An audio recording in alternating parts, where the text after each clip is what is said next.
ओम नमो भगवते वासुदेवाय नमः। ओम नमो नारायणाय नमः। ओम नमो भगवते वासुदेवाय कृष्णाय नमो नमः। बंधुजनों, भक्तजनों, आप सभी का आपके इस चैनल ब्राह्मण देव कन्या पर बहुत बहुत स्वागत है।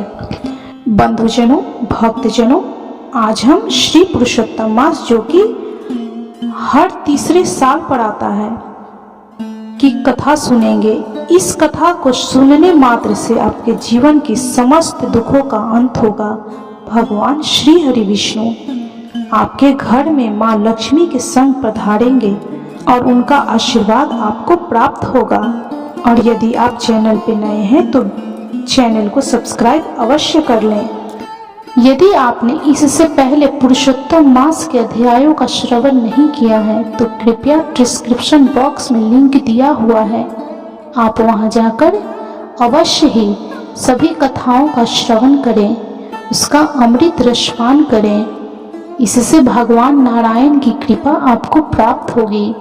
तो चलिए पुरुषोत्तम मास महात्म्य।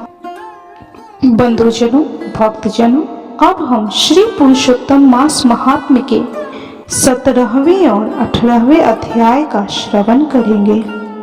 तो बोलिए ओम नमो भगवते वासुदेवाय नमः। ओम नमो नारायणाय नमः।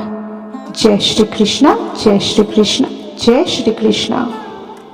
एक दिन सुदेव का पुत्र शुकदेव अपने मित्रों सहित बाबरी में स्नान करने गया और अपने मित्रों सहित जल में प्रवेश करके नहाने लगा और जल में डूबकर मर गया। तब उसको जल से बाहर न आते देख उसके साथी हाहाकार करते हुए भागे और उन बालकों ने उनकी माता गौतमी को जाकर सब वृतांत सुनाया। उन बालकों की यह अप्रिय वाणी को सुनकर वह पृथ्वी पर गिर पड़ी। इतने में सुदेव भी वन से आ गया और पुत्र का मरण सुनकर कटे हुए वृक्ष की तरह पृथ्वी पर गिर पड़ा। दोनों स्त्री पुरुष उठकर बाबरी पर गए। वहां मरे हुए पुत्र को आलिंगन कर शरीर को गोदी में लेकर सुदेव शर्मा बारंबार हाहाकार करने लगा। गोदी में पड़े हुए मृत पुत्र को देखकर रोने लगा और विलाप करते हुए कहने लगा, हे पुत्र, मेरी सोच हरने वाली मनोहर वाणी को और मेरे मन को आनंद दो। तुम अपने वृद्ध माता पिता को छोड़कर जाने के योग्य नहीं हो। हे वत्स, तुम्हारे श्रेष्ठ मित्र वेद पढ़ने के लिए बुला रहे हैं। तुम्हारा उपाध्याय पढ़ने के लिए बुला रहा है। तुम इस समय कैसे सो रहे हो? मैं तुम्हारे बिना नहीं जीऊंगा, न ही घर जाऊंगा। अब मेरा वन में भी क्या काम है? ऐसा कहते कहते भगवान के नामों का उच्चारण करने लगा। इस प्रकार श्री पुरुषोत्तम मास महात्म्य के 17वें अध्याय की कथा संपन्न हुई। अब हम 18वें अध्याय की कथा सुनेंगे। इस प्रकार उस ब्राह्मण के विलाप को सुनकर दशों दिशाओं में गरजता हुआ मेघ बादल आया। उस मेघ से पर्वतों को कंपायमान करता हुआ, तीक्ष्ण स्पर्श करता हुआ बड़े वेग से वायु चलने लगी और अत्यंत जोर से वहां बिजली चमकने लगी और मेघ शब्द से चारों दिशाएं पूरित हो गई।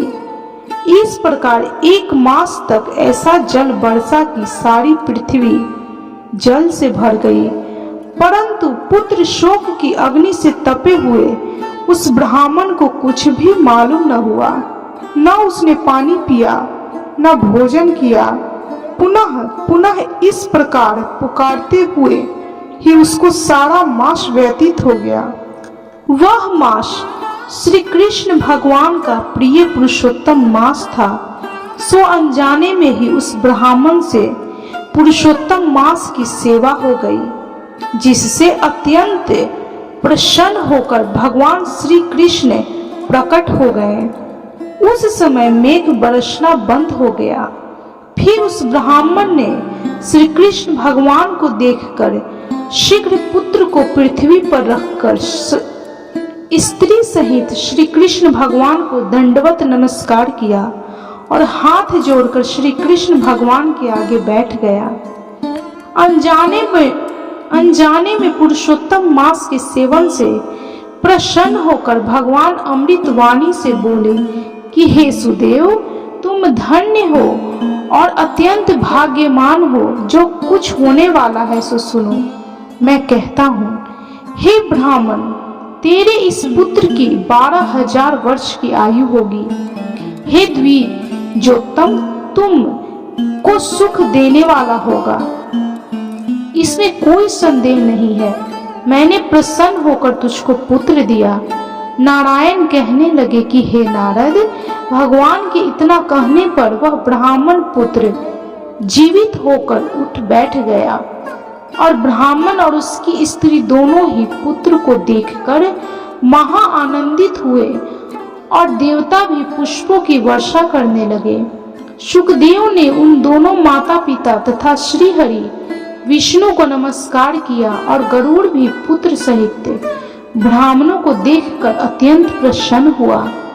तब ब्राह्मण आश्चर्य युक्त होकर श्री हरि को नमस्कार कर हाथ जोड़कर गदगद वाणी से संशय काटने के लिए आनंद सहित भगवान से पूछने लगे कि हे भगवान, मेरे 4,000 वर्ष तक निरंतर महाकठिन तप करने पर आपने जो कठोर वचन मुझसे कहे थे कि मेरे 7 जन्मों में भी पुत्र का सुख नहीं है, उस वाक्य के उल्लंघन हेतु और मरे हुए पुत्र को जीवित करने का क्या कारण है।